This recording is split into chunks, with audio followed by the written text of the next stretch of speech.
밥사머리 이수다 이제 마지막 시간입니다. 이번에는 이 식약처의 모든 이슈들을 총망라해서 수다 한번 나눠볼 텐데요. 그래서 이 스튜디오에 특별히 멋진 두 분 모셔봤습니다. 안녕하세요. 안녕하십니까. 반갑습니다. 똘똘한 규제 개혁을 추진하는 현진우입니다. 깐깐한 규제 개혁을 추진하고 있는 조세윤입니다. 네, 똘똘이 깐깐이 반갑습니다. 네, 식약처에서 올해도 다양한 규제 개혁을 추진한다면서요? 예, 맞습니다. 자, 그럼 하나씩 살펴보도록 할게요. 먼저 배달 음식을 위한 규제 개혁이다. 어떤 건가요? 이거는 소비자분들 입장에서는 네네. 규제 개혁이다라고 볼 수 있지만 또 영업자분들 입장에서는 이제 규제가 강화된 내용이라고 볼 수 있습니다. 정확히 말씀드리면 식품 통신 판매 중개자에 대한 정의를 신설하고 이물 보고를 의무화한 겁니다.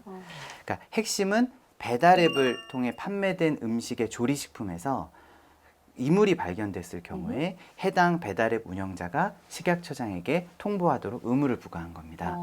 근데 사실 배달앱은 많이 이용하잖아요. 근데 배달앱을 통해서 뭐 주문한 음식이 왔는데 문제가 있으면 보통 그 음식점에다 전화를 하지, 그렇죠?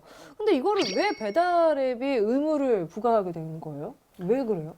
지금까지는 배달앱으로 주문한 음식에 문제가 생기면은 배달앱 운영자가 보고할 의무가 없었거든요. 네네네. 근데 보통 소비자분들은 배달앱으로 주문한 음식에 이물이 생기거나 문제가 생기면은 배달앱에 많이들 민원을 제기하시거든요. 그래요? 그래서 이제 주문한 음식에 이물이 생기거나 이런 문제가 생겼다 이렇게 민원이 접수되면은 배달앱 운영자가 식약처로 통보하도록 의무를 부과한 겁니다. 그럼 실제로 배달앱 관련 이물 사고 건수가 꽤 있나 보네요. 네, 지난해 주요 3사의 배달앱 신고된 소비자 신고 건수가 262만 건인데 네, 이 중에서 이물 보고 관련 신고가 약 1,200여 건이었습니다. 그래요. 꽤 있군요, 정말. 그럼 소비자가 민원을 제기해서 배달앱이 또 의무 보고를 하게 되면 그 다음 처리는 어떻게 이루어지는 거예요? 이물 보고에 대해서 제조, 유통, 소비 단계별로 조사가 들어가게 되고요. 이후에 그 조사 결과에 따라서 영업자에게 이제 과실이 있다. 그렇게 판단이 되면 행정 처분에 들어가게 됩니다. 그럼 이제 뭐 먹다가 뭐가 나오면은 전화해서 막 여기 들어가는데 왜 이러는 거예요? 우리 그런 거 없었는데 막 이런 거 이렇게 싸울 필요는 없는 거네요. 네, 그래서 이게 협조적으로 잘 이루어지면 이제 점주분들이 자진해서 위생 관리를 좀 더 철저하게 하게 되지 않을까 그렇게 기대하고 있습니다. 그래요. 이제 그렇게 됐으면 좋겠네요. 네. 식품위생법 관련해서 또 다른 뭐 규제 개혁 사안이 없는지 그것도 궁금한데요. 또 있습니다. 청소년이 이제 위조된 신분증을 활용해서 자신의 나이를 일부러 속이고 네네네. 술을 사 마셨어요.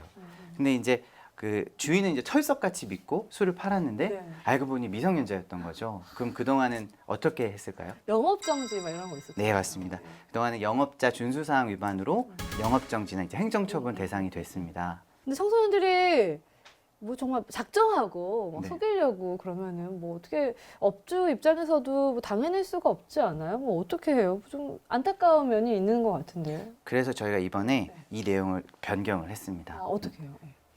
청소년분들이 이제 신분증을 위변조하거나 뭐 도용하는 등 이런 방법을 써서 네네네. 청소년 금지 업소에 취업을 한다거나 아니면 주류를 제공받거나 이런 경우에 이제 적발이 되면 이제 해당 이제 선량한 영업자분들이 좀 억울하잖아요. 네네. 그래서 그 선량한 영업자들에 대한 처분을 면제할 수 있도록 이번에 법을 개정했습니다. 그래서 일부러 막 신분증을 위변조하고 도용한 그런 청소년들이 들어온, 그쵸? 그렇죠. 이런 경우에만 면제를 해준다. 네, 그렇습니다. 기존에는 처분의 90%까지만 경감해 줄 수 있었는데요. 이번에 저희가 법을 개정하면서 해당 영업자에 대해서 처분을 면제할 수 있도록 그렇게 개정했습니다. 그래요. 억울한 분들은 또 이렇게 좀 규제해 주시면 정말 좋을 것 같아요. 뭐 또 다른 규제 개혁은 또 뭐가 있나요? 저희가 이번에는 의료기기 산업 육성 혁신 의료기기 지원법을 법을 제정했습니다. 그래서 4차 산업 시대를 맞아서 네. 인공지능이나 3D 프린팅 등 이제 첨단 기술을 기반으로 네네. 이제 빠르게 발전하는 의료기기에 대해서 이제 맞춤형으로 안전관리 체계를 구축하고 이런 새로운 치료 기회를 국민들한테 네. 다양한 기회를 제공하실 수 있도록 이런 법적 근거가 우리가 필요했기 때문에 이 법을 제정하게 됐습니다. 그럼 그 주요 내용 골자도 좀 말씀해 주세요. 네. 기존의 의료기기에 비해서 이렇게 안전성이나 유효성 이렇게 현저하게 개선된 의료기기를 네네. 혁신 의료기기로 지정하는 겁니다. 그래서 이 혁신 의료기기는 단계별로도 심사를 할 수 있도록 하고 다른 의료기기에 비해서 우선으로 먼저 심사할 수 있도록 해서 의료기기에 대한 제품화를 좀 신속하게 촉진을 해서 이제 새로운 그 의료 기술을 통해서 치료 기회를 국민들한테 다양하게 신속하게 제공할 수 있도록 저희가 이번에 마련을 하게 되겠습니다. 정말 혁신이라는 이름을 붙여서 혁신적으로 좀 빨리 제공을 하겠다 이런 말씀이네요. 네. 여러 면에서 좋네요. 그럼 예를 들어서 뭐 어떤 제품들이 있는지도 말씀해 주세요. 그 쉽게 이제 인공 장기라든지 이제 암인데 AI를 활용한 그 암을 진단하는 소프트웨어라든지 아, 예, 예. 그리고 이제 휴대용으로 인슐린을 주입하는 패치 이런 것들을 좀 제품이 대상이 되겠습니다. 이거 말고도 그 실용적인 또 규제 개혁이 있다면 어떤 게 있을까요? 네. 영유아나 이제 어린이들이 사용하는 화장품들이 있잖아요. 요즘 그런 거 되게 네. 많이 나오더라고요. 네, 그런 화장품들을 유통 판매하는 제조 판매업자분들에게 안전성 입증 자료를 작성하고 보관하도록 의무를 부과했습니다. 아, 이건 정말 엄마 입장에서는 우리 아이에게 정말 최대한 안전하고 좋은 거 해주고 싶잖아요. 정말 잘하셨네요. 예. 아, 그러면 이것들 어디에서 이렇게 찾아볼 수 있는지. 규제개혁 포털이라는 사이트가 있거든요. 거기 가시면 이제 저희 정부의 모든 부처들이 진행하고 있는 네. 규제개혁 내용들을 만나보실 수 있습니다. 아. 그리고 이제 규제개혁이 필요하다 이런 사안들이 있으시면은 저희 규제개혁 신문고라는 규제개혁 건의를 받는 사이트가 있는데 거기를 접수를 하시면 되고요. 접수하시면 14일 이내에 피드백을 받아보실 수 있습니다. 규제 개혁 포털. 네. 알겠습니다. 그러면 뭐 식약처에서만 따로 이렇게 운영하는 뭐 규제 개혁 추진 내용을 볼 수 있는 곳, 뭐 이런 것도 마련이 돼 있나요? 아, 그럼요. 저희 식약처 홈페이지에도 규제 개선 제안이라는 메뉴가 네. 있습니다. 근데 그 국민분들이 조금 더 쉽게 들어오실 수 있도록 이제 앞으로는 홈페이지 첫 화면에 이제 배너를 띄우는 바로, 등 예. 예, 저희가 이제 접근성을 강화할 계획입니다. 아, 예, 잘 생각하셨어요. 네. 감사합니다.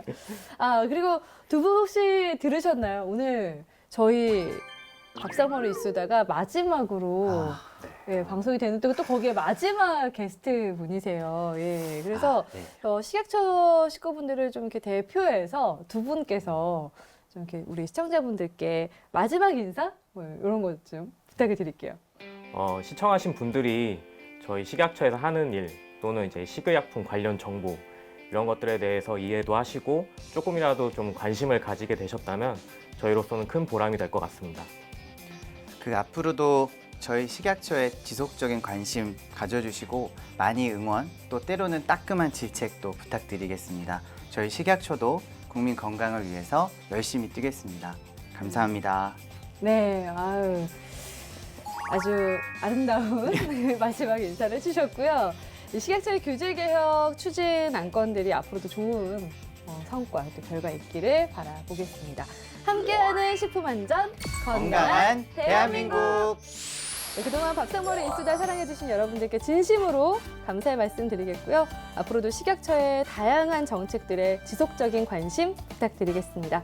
그리고 무엇보다 여러분 건강하세요. 사랑합니다.